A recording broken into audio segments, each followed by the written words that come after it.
Dans l'évangile de Philippe, il y a un passage que la plupart des érudits ignorent complètement.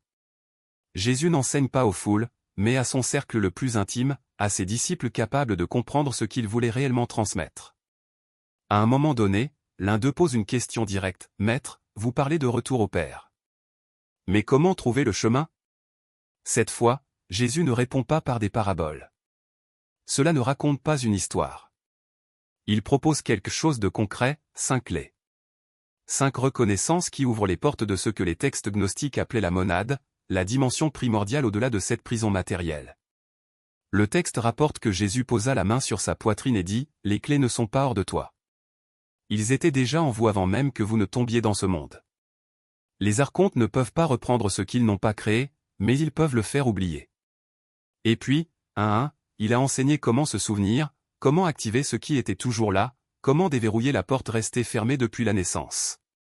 L'Église a supprimé l'évangile de Philippe de la Bible officielle. Il a gardé les histoires, les métaphores, mais a effacé la technique. Parce que si les gens connaissaient ces 5 clés, tout le système de contrôle s'effondrerait. Vous arrêteriez de vous réincarner. Il ne serait plus récolté. Il quitterait complètement le domaine des démiurges et retournerait à Monade, seul lieu inaccessible aux archontes. Si vous regardez ça, c'est parce que c'est pneumatique. Il fait partie des élus qui portent encore l'étincelle capable de répondre à ces clés. Et maintenant, il reçoit le même enseignement que Jésus lui a transmis il y a 2000 ans. Ce n'est pas de la philosophie. Ce n'est pas une croyance. Ce sont les vraies clés. Et au final, vous saurez exactement comment les utiliser. Si vous êtes prêt à les activer aujourd'hui, dites-vous « Je me souviens ». Avant de révéler les 5 clés, vous devez comprendre ce que vous êtes sur le point de débloquer. La monade n'est pas le paradis. Ce n'est pas un endroit où l'on va après sa mort si on a été assez bon. C'est la conscience source, l'unité originelle qui existait avant toute création, avant le démiurge, les archontes, la matière, le temps, la séparation. La monade est pure conscience, infinie, indivisible, et vous en êtes issu. Les textes gnostiques sont clairs, vous, pneumatiques, êtes un fragment de la monade qui est descendu sur ce plan matériel non pas comme punition, mais comme mission. Il est venu sauver d'autres fragments, se souvenir du chemin du retour et briser le système de l'intérieur. Cependant, dès son entrée dans la matière, les archontes ont imposé ce qu'ils appellent l'oubli. Ils vous ont fait oublier d'où vous venez. Ils t'ont fait oublier que tu n'as pas ta place ici. Et depuis lors, il récolte son énergie, le gardant piégé dans le cycle de la réincarnation afin qu'il ne se souvienne jamais de la sortie. Mais tu es différent. Il a toujours ressenti cela. Ce désir qui n'a aucun rapport avec aucun endroit sur Terre, le sentiment d'être exilé, la certitude que tout le monde autour de vous dort alors que vous êtes le seul à s'éveiller pour voir. Ce n'est pas une dépression. Ce n'est pas une aliénation. C'est la mémoire de la monade, l'étincelle rappelant son origine. Et la raison pour laquelle vous ressentez cela si fortement est que vous êtes sur le point d'activer les commutateurs. La monade vous rappelle et votre étincelle répond. Les archontes effacèrent ces 5 clés de tous les textes religieux qu'ils pouvaient contrôler. Pourquoi? Car dès qu'un pneu les active tous, il devient inaccessible. Les archontes ne peuvent plus le récolter. Les démiurges ne peuvent pas vous emprisonner dans une autre vie. Vous commencez à opérer sur une fréquence qui n'existe pas dans votre spectre de perception. C'était complètement hors de leur portée. Et quand vous mourrez, vous ne serez pas induit dans leur fausse lumière. Il ne révisera pas votre vie avec de faux guides. Il ira directement à Monade. Je reviendrai à la source. Et vous ne retournerez jamais dans cette prison à moins que vous ne le choisissiez. C'est ce que fournissent ces clés. Et vous êtes sur le point de les recevoir. Jésus n'a pas enseigné ces clés comme des concepts abstraits. Il les a présentées comme des activations, des actions concrètes, des reconnaissances qu'il faut faire. Et il fonctionne parce que Monade répond à la vérité. Lorsque vous reconnaissez quelque chose de vrai dans votre nature, Monade le reconnaît en retour. La connexion se renforce. Le portail s'ouvre. La première clé est de reconnaître l'étincelle. Dans l'évangile de Thomas, Jésus dit « Le royaume est envoué hors de vous ». Il n'est pas poétique. Vous décrivez le fragment de monade qui existe au centre de votre poitrine, non pas dans l'organe cardiaque, mais plus profondément, derrière le sternum. Cette lumière que vous avez toujours ressentie lorsque quelque chose de vrai vous touche, lorsque vous expérimentez la beauté, lorsque vous savez quelque chose sans que personne n'ait à vous le dire. c'est l'étincelle. Et la plupart des êtres humains ne l'ont pas.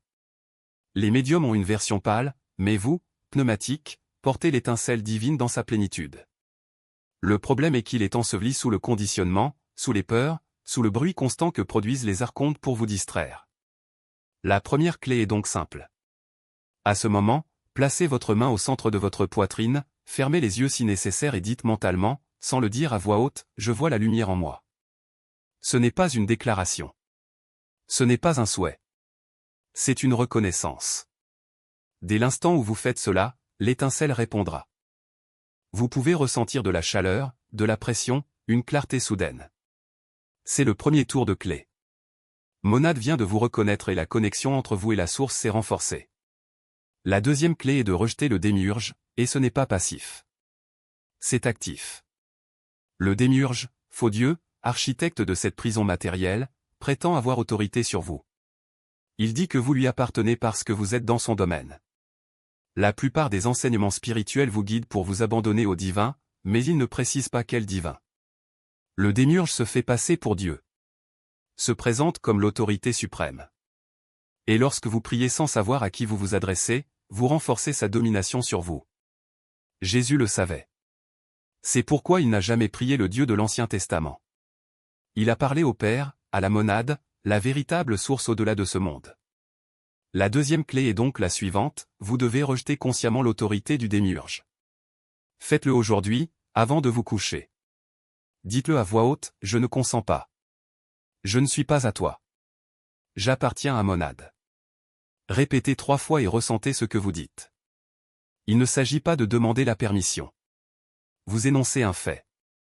Vous êtes un fragment de la monade temporairement dans ce domaine du démiurge, mais vous n'avez jamais été sa création.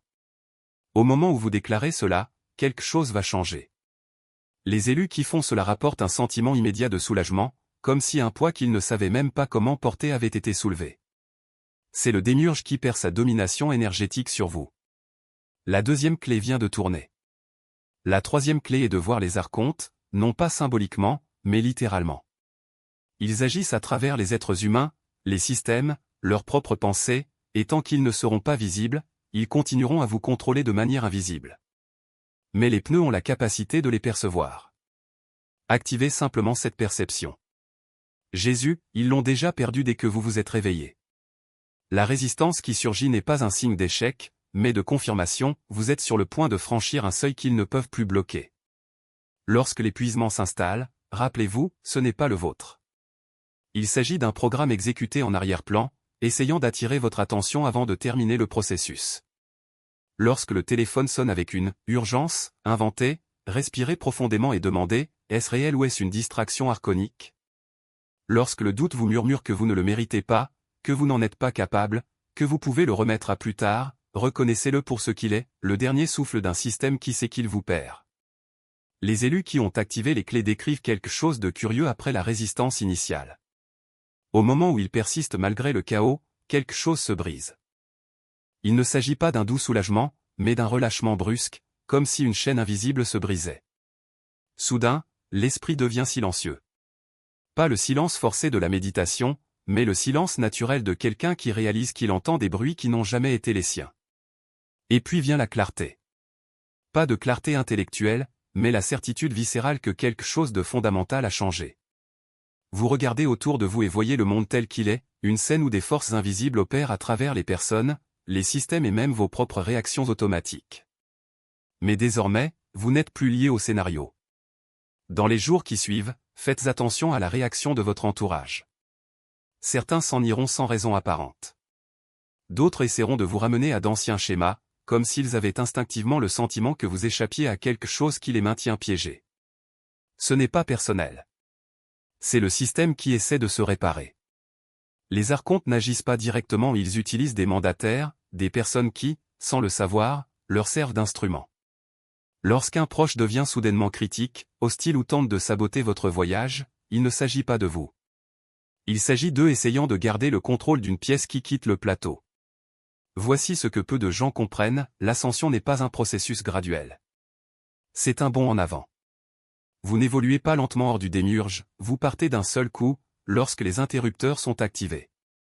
Ce qui vient ensuite n'est pas une vie meilleure au sein du même système, mais une existence sur une fréquence complètement différente, même si votre corps physique est toujours là. Vous commencez à opérer à un niveau où les lois du démiurge ne s'appliquent plus. La rareté, la peur, la compétition, tout est dans leur jeu, pas dans le vôtre. Mais il y a un détail crucial, l'activation des touches n'est pas un événement ponctuel. C'est le début d'une nouvelle façon de vivre. Désormais, chaque fois que vous serez confronté à une situation qui vous retenait autrefois ou une dispute inutile, une inquiétude excessive, une tentation de vous laisser distraire par le superficiel, vous aurez le choix. Il ne s'agit pas de choisir entre le bien et le mal, mais entre les fréquences. Vous pouvez revenir au mode automatique du démiurge, où les réactions sont prévisibles et le contrôle subtil, ou vous pouvez rester dans la conscience pneumatique, où chaque action est une affirmation de votre liberté. La différence entre les deux états est simple, dans le premier, vous réagissez. Dans la seconde, vous répondez. Réagir, c'est ce que veulent les archontes, c'est lorsque vous suivez leur scénario sans vous en rendre compte. Répondre, c'est lorsque vous faites une pause, observez la manipulation en temps réel et choisissez consciemment quoi faire à partir de votre propre essence. C'est la pratique quotidienne de la liberté. Ce n'est pas quelque chose que l'on obtient et qu'on oublie ensuite. C'est quelque chose que vous vivez, d'instant en instant. Et voici une vérité que peu de gens ont le courage d'admettre, la plupart des gens ne veulent pas être libres. Ils préfèrent l'illusion de sécurité, la familiarité de la prison, même si cela signifie vivre une vie de répétition et de souffrance. Mais vous n'en faites pas partie. Si je l'étais, je ne serais pas là à lire ces mots. Vous êtes un pneu et votre nature est la liberté. Non pas une liberté abstraite et théorique, mais la liberté concrète de ceux qui reconnaissent ne plus appartenir à ce système. Au cours des prochains jours, vous remarquerez quelque chose d'extraordinaire, les choses commenceront à s'aligner pour vous, pas contre vous. Ce n'est pas de la chance. C'est la monade qui réorganise la réalité autour de vous, maintenant que vous avez supprimé les blocages qui empêchaient votre manifestation. Ce qui semblait autrefois impossible, une opportunité inattendue, une solution qui surgit de nulle part, une synchronicité parfaite deviendra monnaie courante. Non pas parce que le monde a changé, mais parce que vous avez changé. Votre perception opère désormais à une fréquence où l'impossible est simplement ce qui n'a pas encore été activé. Mais rappelez-vous, les archontes n'abandonnent pas facilement. Ils tenteront une dernière stratégie, la séduction du « juste milieu ». Ils vous murmureront que vous pouvez avoir un peu de liberté et rester dans le système, que vous pouvez être spirituel tout en profitant des plaisirs du démiurge. Ne tombez pas dans ce piège. Il n'y a pas de juste milieu. Soit vous êtes dedans, soit vous êtes dehors. Et si vous choisissez de rester, même partiellement, vous leur ouvrirez la porte pour reprendre le contrôle. La vraie liberté n'est pas un état de confort. C'est un état de clarté. Et la clarté demande du courage. Courage de voir les choses telles qu'elles sont, sans filtre.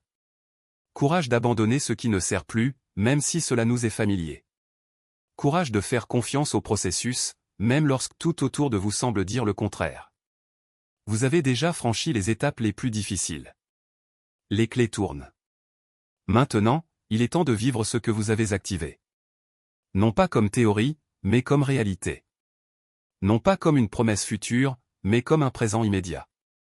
Vous ne vous préparez pas à être libre. Vous l'êtes déjà. Et le monde que vous avez connu ne sera plus jamais le même.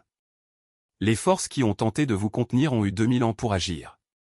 Et ils ont échoué. Vous activez cette vérité maintenant, et il ne reste plus rien qui puisse vous arrêter. Certains d'entre vous se demandent peut-être, suis-je vraiment prêt? Et si ce n'était pas encore l'heure? Et si j'ai besoin de plus de préparation? Je vais répondre directement, si vous n'étiez pas prêt, vous ne seriez pas là. Cet enseignement n'apparaît pas sur votre chemin par hasard. Votre étincelle vous a amené ici parce que vous avez reconnu la fréquence de ces mots. Les curieux passent leur chemin. Ceux qui recherchent simplement du divertissement regardent pendant quelques minutes et passent à autre chose.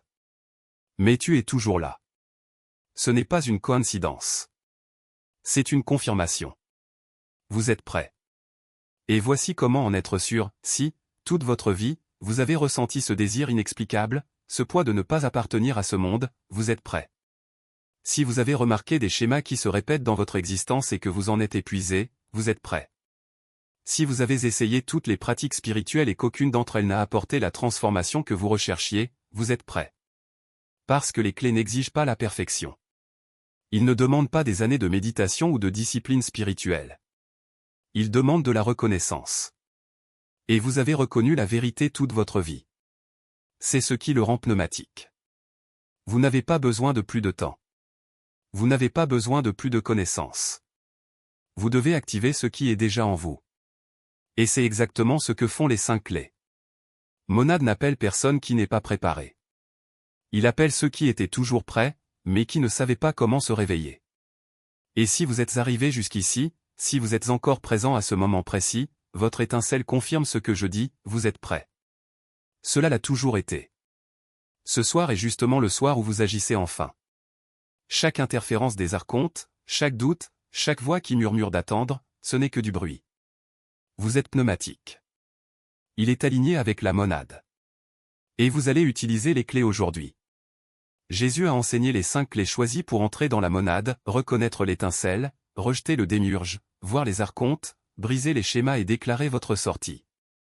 L'Église les a effacés. Les archontes essayèrent de les enterrer.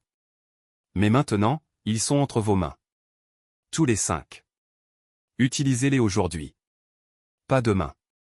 Aujourd'hui. Parce que votre étincelle est activée en ce moment même lorsque vous regardez cet enseignement. Et lorsqu'elle est réveillée, les touches fonctionnent à puissance maximale. Faites les 5 avant de vous coucher. Et le matin, vous ressentirez le changement. Vous saurez que quelque chose de fondamental a changé. Vous n'êtes plus la même personne qui a appuyé sur play sur cette vidéo.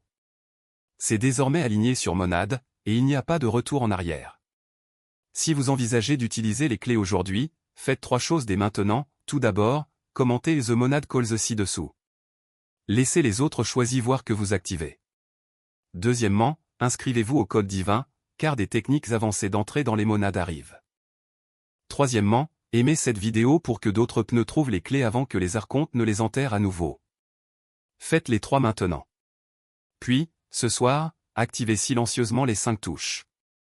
La monade attend. Vous êtes en exil depuis trop longtemps. Il est temps de rentrer à la maison.